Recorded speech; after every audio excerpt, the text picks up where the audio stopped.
যেটা ওসমান হাদি বলতো যে আমি এমপি হইতে পারি আর না হইতে পারি, আমি ন্যারেটিভ তৈরি করতে চাই, বয়ান তৈরি করতে চাই, যে বয়ানে পরবর্তীতে অন্যরা রাজনীতি করবে। এই যে একটা বয়ান, যে বেগম রোকেয়া নারী জাগরণের অগ্রদূত, এটা একটা বয়ান। এটা কারা তৈরি করেছে? এটা প্রথম আলো তৈরি করেছে, ডেইলি স্টার তৈরি করেছে। এটা একটা বয়ান। তাহলে তোমারও এরকম প্রতিষ্ঠান লাগবে যারা তোমার পক্ষে বয়ান তৈরি করবে, তোমার পক্ষে পলিটিক্যাল রাজনৈতিক বয়ান তৈরি করবে। যতক্ষণ তুমি বয়ান তৈরি করতে না পারবা, ন্যারেটিভ তৈরি করতে না পারবা, ততক্ষণ পলিটিক্স করতে পারবা না। যেমন ভারত চায় বাংলাদেশের রাজনৈতিক বয়ান হোক মুক্তিযোদ্ধা বনাম রাজাকার। এটা হচ্ছে ভারতের নির্ধারিত ফ্রেম, এটা হচ্ছে ভারতীয় বয়ান। বাংলাদেশকে বিভক্ত করার পৃথিবীর কোন দেশে জয় পরাজয়ের পর আর আলাদা করা হয় না কাউকে। ধরো মোহাম্মদ সাল্লাল্লাহু আলাইহি ওয়াসাল্লাম মক্কা বিজয় করলো, মক্কা বিজয় করার পর যদি বলে এই আবু সুফিয়ানের ছেলেরা আর যারা মক্কায় আমার বিরুদ্ধে যুদ্ধ করতো এরা সব রাজাকার, এদেরকে কোনো পদ দেওয়া যাবে না, এদেরকে কোনো দায়িত্ব দেওয়া যাবে না, কেন এরা রাজাকার, এরা তো আগে থেকে রাসূলুল্লাহর বিরুদ্ধে ছিল। তাহলে একটা রাষ্ট্র প্রথমেই ভেঙে যায়, একটা রাষ্ট্রের মধ্যে প্রথমেই বিভেদ তৈরি হয়ে গেল। মোহাম্মদ সাল্লাল্লাহু আলাইহি ওয়াসাল্লাম কি নেতৃত্ব দিবে, কি রাষ্ট্র তৈরি করবে? উনি তো আগেই ওনার জনগণকে ভাগ করে দিচ্ছে, যারা আমার সাথে মদিনায় ছিল ওদেরকে সব ক্ষমতা দিব,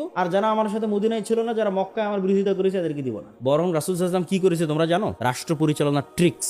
রাষ্ট্র গড়তে চাইলে এটা করাই লাগবে, কোনো রাস্তা নেই। রাসূল সাল্লাল্লাহু আলাইহি সাল্লাম মক্কা বিজয়ের পর হুনাইনের যুদ্ধে বিজয়ী হয়ে যত গনিমতের মাল ছিল আল্লাহর ওয়াস্তে সব গনিমতের মাল, 90% গনিমতের মাল, 80% গনিমতের মাল মক্কার নতুন মুসলিমদের দিয়ে দিয়েছে। মানে তোমাদের ভাষায় যদি বলি তাহলে রাজাকারদের দিয়ে দিয়েছে।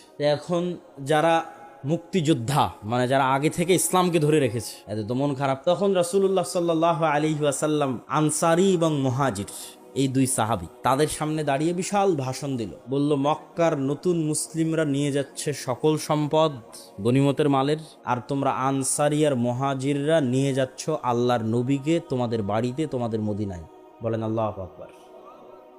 তখন ওই মদিনায় যে মুহাজির এবং আনসার সাহাবীরা ছিল ওদের চোখ দিয়ে পানি পড়তেছে। এটা কিন্তু এই কথাটার ভার বুঝতে হলে আপনাকে বুঝতে হবে আল্লাহর নবীর বাড়ি মক্কা, আল্লাহর নবীর শৈশব মক্কা, আল্লাহর নবীর কৈশোর মক্কা, আল্লাহর নবীর যৌবন মক্কা, আল্লাহর নবীর বংশ মক্কা, আল্লাহর নবীর স্মৃতি মক্কা। তাহলে মক্কা বিজয়ের পর মন কি চায় না যে আমি মক্কায় থাকি? কোন মানুষ নাই যার মন চাইবে না যে আমি মক্কায় থাকি? তো রাসূল সাল্লাল্লাহু আলাইহি ওয়াসাল্লাম বলছে মক্কার মানুষরা নিয়ে গেল টাকা পয়সা, আর মদিনার মানুষ তোমরা নিয়ে গেল মুহাম্মদ সাল্লাল্লাহু আলাইহি ওয়াসাল্লামকে। বলেন আল্লাহু আকবার।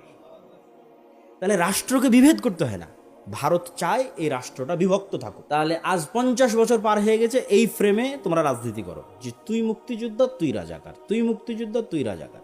এই ফ্রেমে যতদিন রাজনীতি চলবে এই দেশ বিভক্ত থাকবে, দেশ উঠতে পারবে না, দাঁড়াতে পারবে না। আফগানিস্তানে যখন তালেবানরা দেশ বিজয় করলো, ওদের বিরুদ্ধে যত যোদ্ধা ছিল ওদের বিরুদ্ধে যুদ্ধ করেছে, সবকে বললো তোমরা যদি ক্ষমা চেয়ে মাপ চেয়ে আমাদের সাথে কাজ করো, তোমাদের সবাইকে নিজ নিজ পদে বহাল রাখা হবে। কে ব্যাংকের গভর্নর ছিল সে ব্যাংকের গভর্নর থাকবে, কে আর্মির জেনারেল ছিল সে আর্মির জেনারেল থাকবে, সবকে ক্ষমা। শুধু আমাদেরকে ক্ষমা চাইতে হবে এবং আমাদের নেতৃত্ব মানতে হবে।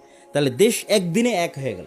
দেশ এক হয়ে গেল মানে এই দেশ এখন উন্নত হবে। এটাকে বলা হয় রিকনসিলিয়েশন, ক্ষমা। এই ক্ষমা বাংলাদেশের যে পক্ষই রাজনীতি করুক না কেন তাকে রিকনসিলিয়েশনটা করতে হবে, যে পক্ষই ক্ষমতায় আসুক না কেন। এক পক্ষ আরেক পক্ষকে মারতে থাকবে, ধরতে থাকবে, দেশ সামনে আগাবে না। তো ওই যে বয়ান, তো তুমি বাংলাদেশে কোন বয়ান তৈরি করতেছো? এই বয়ান তৈরি করার ক্ষমতার মতো তোমার প্রতিষ্ঠান আছে কিনা? তুমি গিয়ে ডেইলি স্টার, প্রথম আলোর ওখানে মারামারি ভাঙচুর করে ফেললা, এই মারামারি ভাঙচুরে তাদের বয়ান আরো শক্তিশালী হলো। এখন প্রতিদিন ওরা প্রোগ্রাম করতেছে এই এক ভাঙ্গা হারমোনিয়াম নিয়ে, আর তোমার ভাই মরে গেছে ওটা নিয়েও তুমি কিছু করতে পারতেছ না। এটাই ন্যারেটিভ। তাহলে তোমাকে ওই রকম স্ট্রং প্রতিষ্ঠান লাগবে, যে স্ট্রং প্রতিষ্ঠান তোমার ন্যারেটিভকে ধারণ করবে, তোমার ন্যারেটিভকে সামনের দিকে এগিয়ে নিয়ে যাবে। এই জন্য বেগম রোকেয়া নারী জাগরণের অগ্রদূত না নারী অধপতনের অগ্রদূত, এই বয়ান বাংলাদেশের মুসলমানেরা নির্ধারণ করবে এরকম শক্তি বাংলাদেশের মুসলমানদের নাই। তাহলে এই বয়ান ভাঙতে হলে তোমাকে ওই রকম প্রতিষ্ঠান লাগবে।